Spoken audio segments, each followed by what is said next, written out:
మాంగళ్య shopping mall ఇప్పుడు Dilsukh Nagar main road లో జూలై 17న గ్రాండ్ ఓపెనింగ్. ఇవాళ రెండో రోజు డీసీసీ అధ్యక్షులతో సమావేశం కానున్నారు తెలంగాణ కాంగ్రెస్ వ్యవహారాల ఇన్ఛార్జ్ మీనాక్షి నటరాజన్. ప్రోగ్రెస్ కార్డుతో రావాలని డీసీసీ చీఫ్లను ఆమె ఆదేశించారు.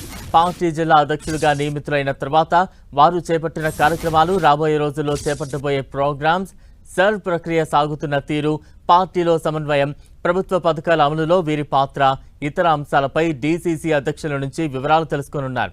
ఈ సమావేశంలో పలు విషయాలపై దిశానిర్దేశం చేయనున్నారు.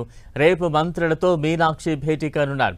ఆయా జిల్లా ఇన్ఛార్జ్ మంత్రులతో సమావేశమై జిల్లాలో సర్ ప్రక్రియ సాగుతున్న తీరు, పార్టీలో విభేదాలు, సమన్వయం, బూత్ స్థాయిలో పార్టీ బలోపేతం, ప్రభుత్వ పథకాల అమలుపై చర్చించనున్నారు.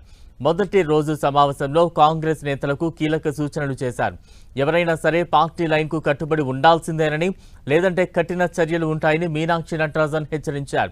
పార్టీకి ప్రభుత్వానికి మధ్య సమన్వయం ఉండాల్సిందేనని, గ్రామ స్థాయిలో పార్టీని బలోపేతం చేస్తూనే ప్రభుత్వ పథకాలపై ప్రజల్లో విస్తృత ప్రచారం చేయాలని స్పష్టం చేశారు.